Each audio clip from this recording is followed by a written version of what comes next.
Oke, saya izin record. Oh, sudah ternyata sudah saya record.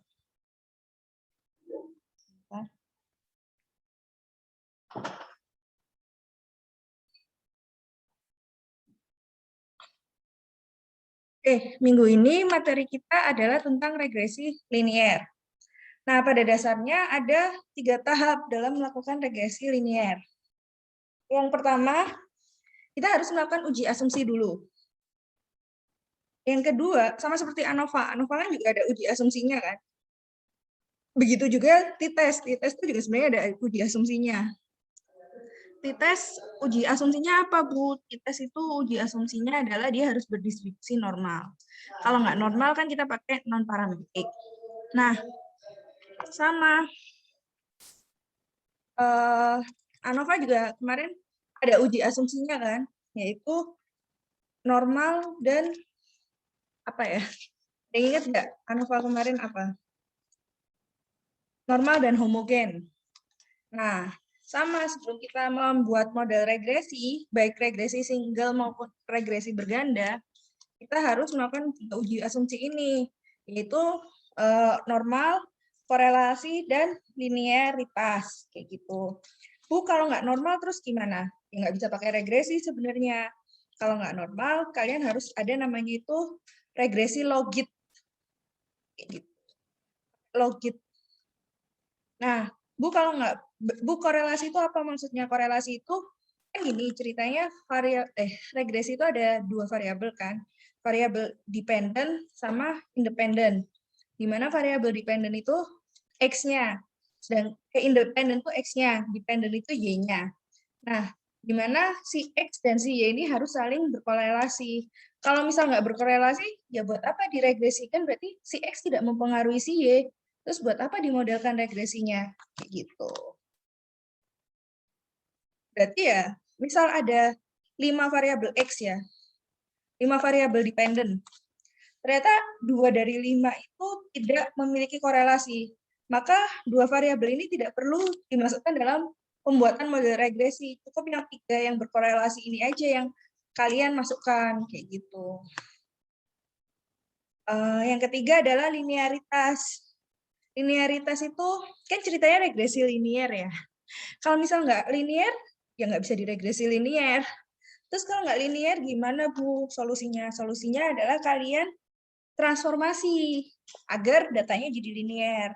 Ditransformasi itu misal diubah jadi X-nya itu dikuadratkan, atau di log, di logaritmik, atau di ln, atau di seper, eksponensial, dan lain sebagainya. Di pangkat 3, karena bisa jadi memang dia hubungannya nggak linier, hubungannya mungkin kuadratik, kubik, pangkat polinomial lah, atau eksponensial, kayak gitu. Udah memenuhi uji asumsinya, 3 memenuhi, lanjut kita bikin model regresi. Ya, kalau X-nya 1, dependennya 1, ya berarti single linear regression. Kalau dependennya lebih dari 1, ada 2, dan seterusnya, berarti multiple, berganda. Gitu. Simpelnya kayak gitu. Nah, terus selesai gitu, bikin model. Enggak dong, kita harus memvalidasi modelnya. Ada 7 tes, banyak ya. Nggak apa-apa. Ada 7 tes untuk memvalidasi modelnya, yaitu pertama koefisien determinasi, yaitu si R tadi ya, yang udah dijelasin teman kalian, yaitu dia koefisien determinasi menjelaskan persentase variansi yang mampu dijelaskan oleh model. Semakin besar koefisien determinasi di mana mendekati 1, koefisien determinasi itu adjusted R-square ya, karena ada R-square-nya, maka dia berjalan dari 0 sampai 1. Dan makin mendekati 1 itu makin bagus, karena dia makin bisa menjelaskan variansi datanya. Tuh. Terus yang kedua, dites pada koefisien.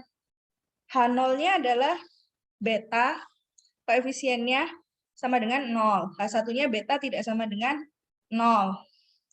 Jika H0-nya ditolak atau H1-nya diterima, maka model dinyatakan valid.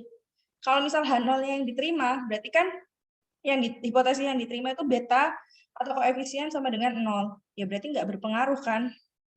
Bisa dibilang modelnya tidak valid. Gitu. Terus multikolinearitas, yaitu sesama variabel independen tidak boleh saling berkorelasi. Jadi X1 nggak boleh korelasi sama X2, X2 nggak boleh sama X3, X1 sama X3 nggak boleh. Loh Bu, terus kalau saling berkorelasi gimana? Maka kita nggak bisa pakai regresi linear, kita harus pakai structural equation modeling, kayak gitu. Karena kita harus bisa menjelaskan korelasi atau hubungan antar variabel independen.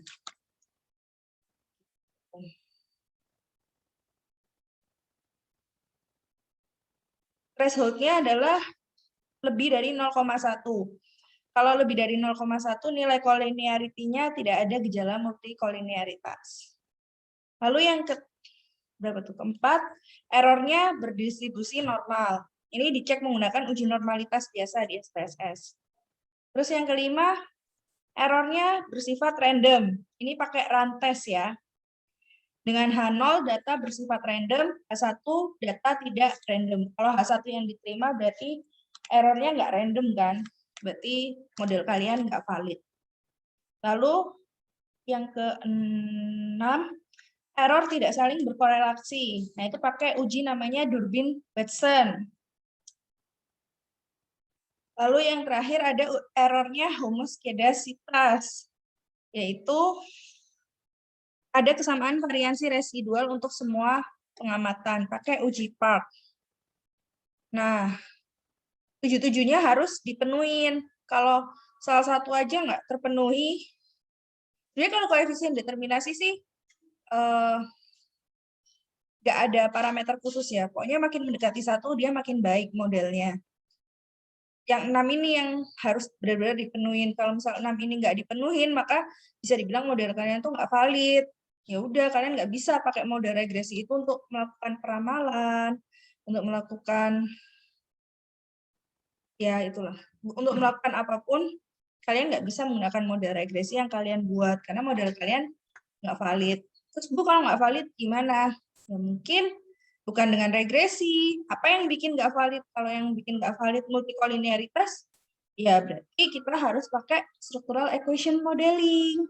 Kalau yang nggak valid itu ada di error-errornya, ya berarti data kalian kurang random. Berarti kalian hanya memusat di data-data itu aja. Berarti pengambilan sampel kalian yang patut dipertanyakan.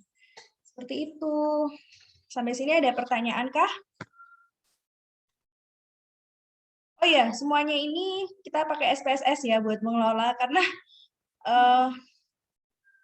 take time banget gitu loh, membuang waktu kalau kita manual. Padahal kita kan bukan prodi statistik ya, kita prodi teknik industri. Jadi langsung prakteknya aja. Apakah ada pertanyaan?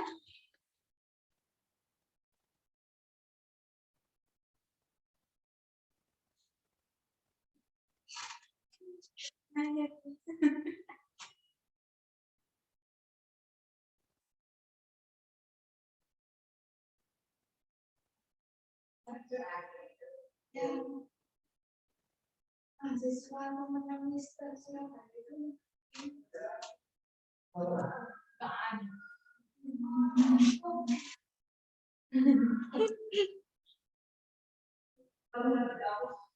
pokoknya aku pernah wawancara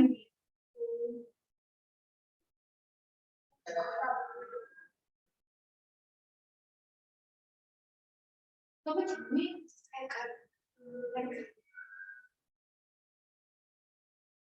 kayak hijau bisa aku oh waduh aku kayak biar kan ada komunikasi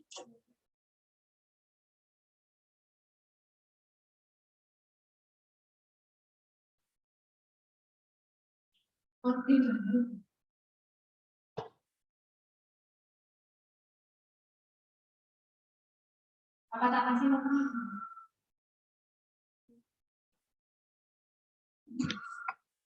ada pertanyaan atau lanjut aja? Kok kalian hening? Saya nggak tahu kalian ada Udah paham atau belum?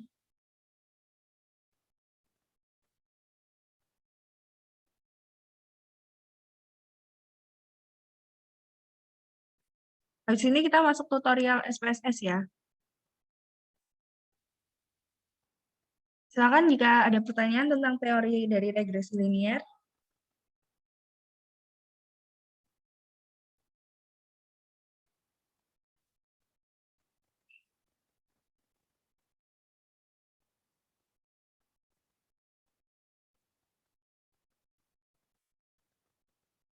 Ini beneran nggak ada pertanyaan? Atau udah pada mabuk, bubuk? Kenapa kuliah saya selalu jam 2 dan hitungan? Belum ada pertanyaan, Bu. Oke, beneran nggak ada ya? Kita lanjut. Nah, sama we do the assumption test dulu. Kita lakukan uji asumsi dulu. Yang pertama, oh iya, uji normal kalian udah tahu kan? Udah pernah saya ajarin belum ya uji normal dulu? Pakai, kalau di SPSS pakai Shapiro-Wilk sama Kolmogorov-Smirnov. Kalau datanya kurang dari 1000, kita pakai uji Shapiro. Kalau misal datanya lebih dari 1000, kita pakai uji Kolmogorov. Threshold-nya adalah alpha. Dimana kalau misalnya H0-nya kan data berdistribusi normal, H1-nya data tidak berdistribusi normal. Nah, kalau misalnya nilai p-value atau signifikannya itu lebih dari alfa, maka H0 yang diterima, berarti datanya normal. Kalau nilai signifikannya kurang dari alfa, berarti datanya nggak normal. Nggak berdistribusi normal. Itu ada di menu Analyze, Descriptive, Explore. Terus ada di Option kalau nggak salah. Terus nanti ada Normality Test with Plot. Tuh, coba kalian explore SPSS-nya. Oke, yang pertama adalah uji korelasi. Kita pakai korelasi bivariat. Nah, ini dimasukin semua, misal ini data ya, dimasukin semua X1, X2, X3, X4, dan Y-nya. Kita pakai, kalau sebenarnya gini, kalau sebenarnya kalau datanya itu berdistribusi normal, itu kita bisa pakai korelasi Pearson. Kalau datanya nggak normal, kita pakai korelasi Spearman. Nah, kan ceritanya kita udah uji normal dulu nih. Anggap aja data kita normal. Maka kita pakai yang Pearson. Udah dimasukin semua tuh, X dan Y-nya. Itu ceritanya ada 4X dan 1Y ya. Lalu di OK. Sehingga akan hasilnya seperti ini. Yang perlu kalian lihat adalah di kotak yang paling bawah. Atau di kotak yang paling kanan. Sebentar ada azan. Pause dulu ya, kan ada azan.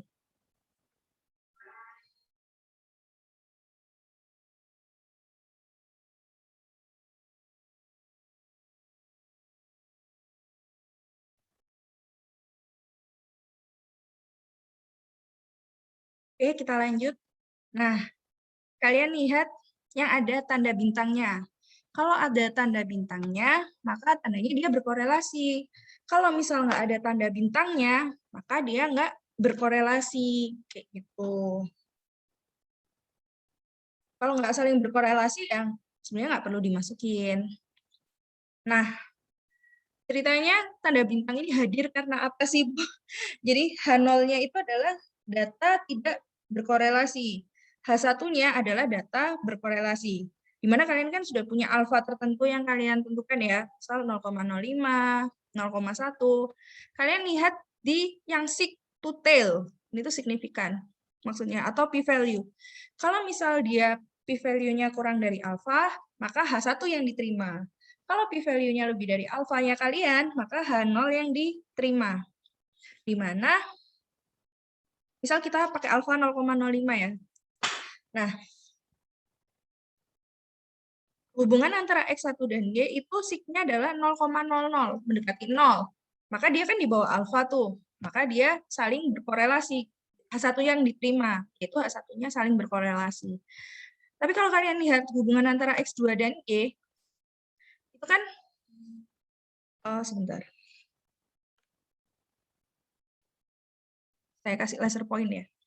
Kalau kalian lihat ini, itu adalah 0,132 signya. Kalau kita pakai alfa 0,05 kan dia nggak diterima ya. H0-nya diterima. Maka sebenarnya dia nggak berkorelasi. Maka bisa dilihat di sini bahwa X2 dan X3 tidak berkorelasi terhadap Y. Sedangkan X1 dan X4 itu berkorelasi terhadap Y. Seperti itu. Ini sama sih cara bacanya, cuman eksperimen ini digunakan ketika data kalian nggak normal. Tapi harusnya regresi diuji normalitas dulu ya. Ini misal kalian mau uji korelasi next time, kapan-kapan. Kayak gitu. Cara bacanya sama kok. Nah, asumsi yang ketiga adalah terkait linearitas.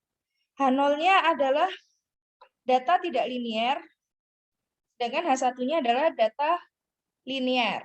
Caranya, kalian compare means terus yang means.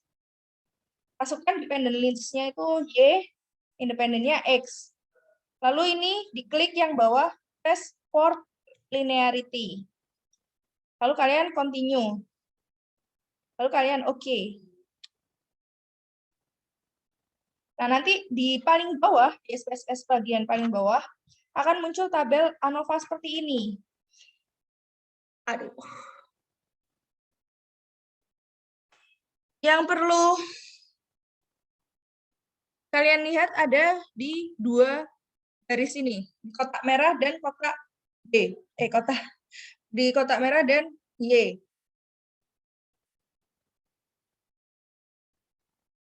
Kalau misalnya di sini itu nilai sig lebih dari alfa, maka hubungan X dan Y adalah linear. Kalau yang di bawah, kebalikannya. Kalau dia kurang dari alfa, itu adalah yang linear.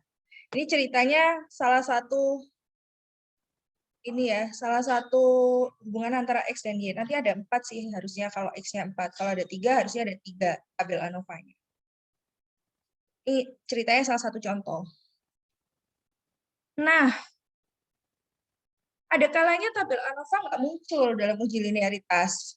Ada cara berikutnya untuk melakukan uji linearitas, yaitu menggunakan scatter plot. Ambil sebagian data dan gambarkan scatter plot-nya. Gambar scatter plot bisa di Excel aja ya. Jadi digambar sumbu X-nya itu salah satu X. Berarti harus ada 4. Kalau misal variabel independennya ada 4, berarti ada 4 scatter plot. Kalau variabel independennya ada 3, berarti 3 scatter plot. Kalian lihat masing-masing. Kalau dia mendekati garis bentuk grafiknya, itu mendekati kayak gini, atau mendekati kayak gini, kan di sini ada titik-titiknya tuh. Maka dia bisa dibilang linear. Gitu. Tapi ini karena ini uji visual, bukan uji inferensi, statistik inferensi, maka sebenarnya validitasnya agak diragukan. Tapi ya itu salah satu cara sih daripada uji linearitas kalian nggak ada. Kayak gitu. Oke. Bisa juga digambar di ini ya. SPSS juga bisa. Di grab, scatter, simple scatter. Nah, X-nya dimasukin, Y-nya dimasukin, muncul. Kalau dia mendekati yang saya bilang ini kan kayak agak-agak mendekati gini ya. Ya, bisa dibilang linear. Oke, sampai sini ada pertanyaan?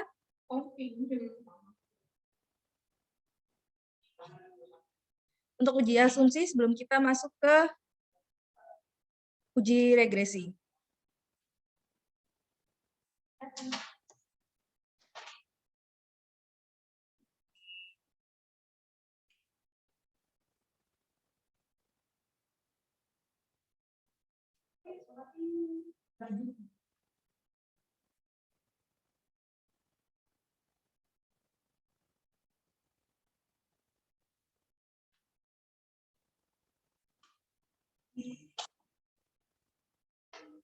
Kalau nggak ada, kita lanjut ke bikin modelnya, model regresinya.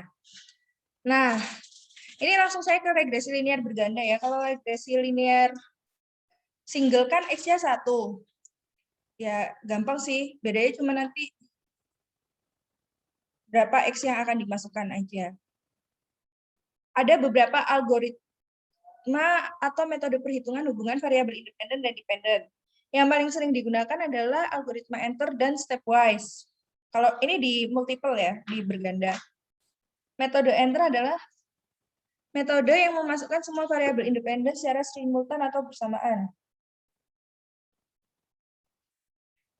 Metode stepwise adalah metode yang memasukkan variabel independen secara bertahap, satu persatu dimulai dari yang pengaruhnya paling signifikan. Jika dirasa suatu variabel independen tidak berpengaruh signifikan terhadap model regresi, maka si SPSS ini akan mengeluarkan variabel itu dari model. Secara umum, metode stepwise adalah metode yang memiliki ketepatan hasil regresi yang lebih tinggi. Validitasnya lebih tinggi kalau kalian cek pakai 7 cek validitas model. Nah, pertama yang enter dulu ya. Menunya sebenarnya sama sih, di regresi linear. Nah, ini metode ini yang perlu dipilih, enter atau stepwise. Kalau misalnya single, nggak masalah sih, kalian mau pakai enter, pakai stepwise, nggak masalah. Pasti hasilnya sama aja. Kenapa? Karena independennya cuma satu, pasti langsung itu yang dimasukkan. Sedangkan kalau berganda kan banyak, lebih dari satu. Kalau enter, X1 dan X2 dimasukkan barengan. Misal 2 variabel ya, independennya. Kalau stepwise biasanya X1 dulu baru X2, X2 dulu baru X1. Tergantung tingkat pengaruhnya terhadap Y. Tuh. Jadi kalau single, nggak ada masalah sih kalian pakai metode apapun. Yang jadi concern adalah ketika berganda. Waduh, habis ini selesai lagi. Nanti kalau misalnya tiba-tiba mati, langsung join lagi aja ya. Ini udah ada will end in 10 minutes. Oke. Lalu kalian klik statistik. Kalian centang-centang sesuai ini. Ini kan buat ngecek multikolinearitas. Ini buat ngecek Durbin-Watson-nya nanti. Lalu di save. Oh, sorry. Iya, benar. Di save kalian ini unstandardized residual. Nah, misalnya ini hasil dari enter ya. R-square merupakan koefisien determinasi dan bernilai dari 0 hingga 1.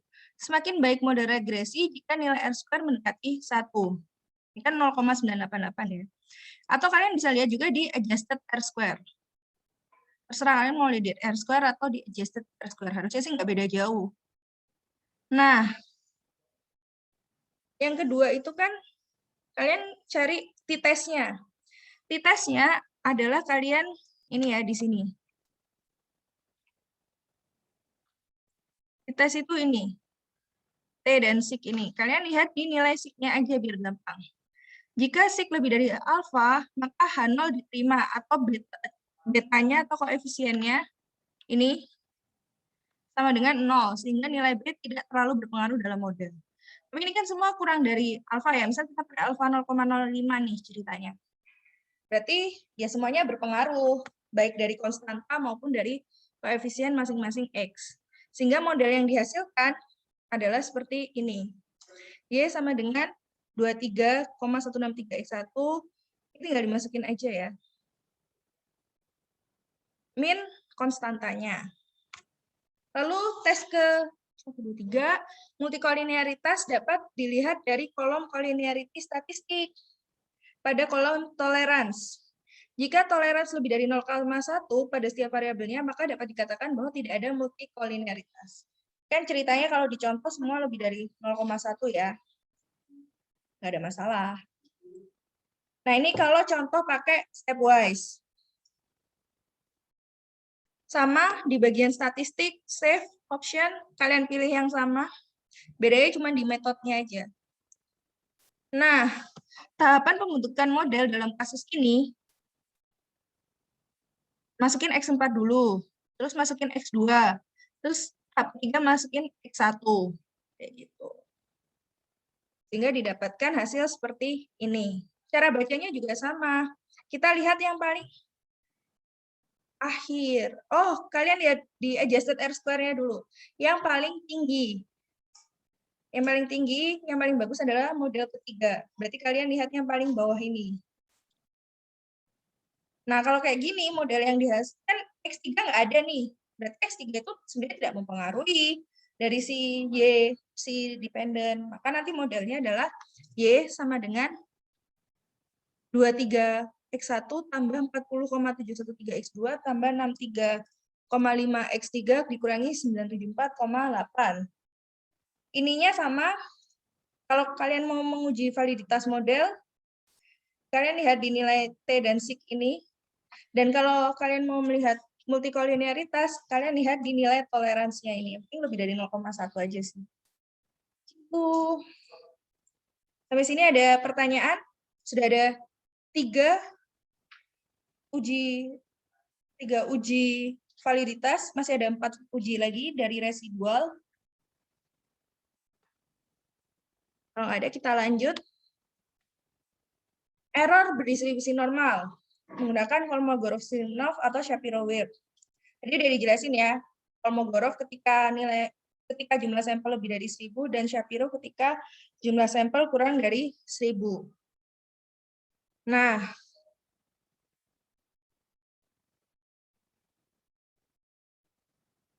errornya ya yang distribusi normal bukan datanya. Errornya taunya dari mana? Jadi kalian kan di sini ada residual kan? Kalian tadi kan nge-save nilai residual. Ini, kalian kan nge-save nilai residual. Nah, kalau kalian nge-save nilai residual, nanti akan muncul di sini tambahan satu kolom, yaitu kolom residual. Tinggal kolom residualnya ini kalian cek di uji normalitas. Ada di analyze, descriptive, explore, masukin itunya, errornya, kolom residual, option, normality, option apa statistik ya itu? Normality test with plot. Oke, ini ceritanya uji error random, pakai run test, ada di menu non parametrik, di menu runs. Masukin kolomnya, kolom residualnya. Nah, jika sig-nya kotak merah ini lebih dari alfa, maka H0 diterima, datanya random. Kan H0-nya data random, H1 data tidak random. Lalu yang ketiga adalah uji korelasi error, pakai Durbin-Watson. Nah, ini dapat dari mana? Dapat dari hasil regresi kalian. Kan tadi kita ngeklik kan Durbin-Watson di option, di ini, di statistik. Kalian kan ngeklik Durbin-Watson. Nanti ketemu lah. Nah, ini nilainya Durbin-Watson, ini H0-nya.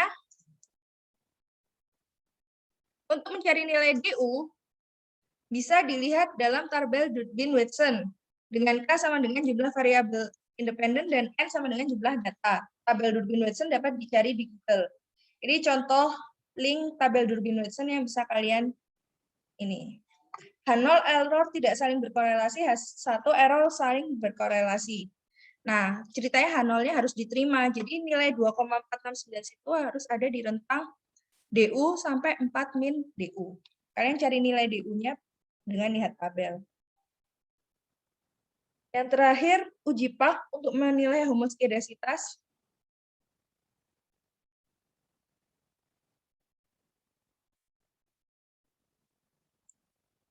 Nilai T tabel didapat dari tabel distribusi T dengan DFN. Nah, ini didapat dari kita mengregresikan variabel dependen ln error kuadrat dan variabel independen adalah ln variabel independen. LN itu log natural.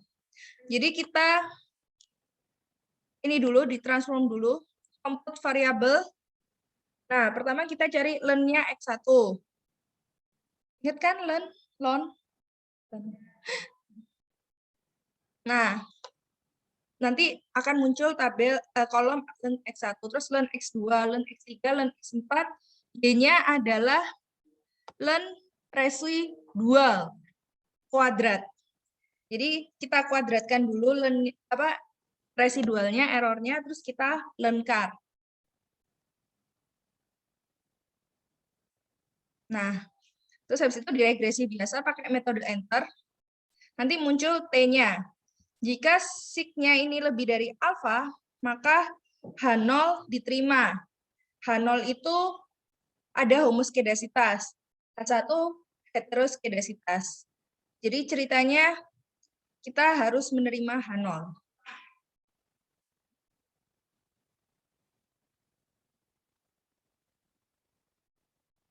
Nah, ini tugasnya untuk 8 kelompok semuanya sama. Data regresinya di itsb.id data regresi. Yang perlu kalian buat adalah kalian kerjakan di SPSS, mulai dari uji asumsi sampai pengecekan model. Di mana regresi linearnya kalian coba 2 dan kalian bandingkan pakai enter dan pakai stepwise. Kalian bandingkan mana model yang memenuhi 7 faktor valid itu. Mana yang lebih bagus dari model enter dan ini. Kalau udah dikelola di SPSS, outputnya kalian pindahkan ke Word, lalu outputnya kalian pindahkan ke PPT, lalu kalian jelaskan output kalian di PPT dan kesimpulan apa yang kalian dapatkan. Nah, ini tugas besarnya buat penelitian sederhana yang menggunakan tools statistika industri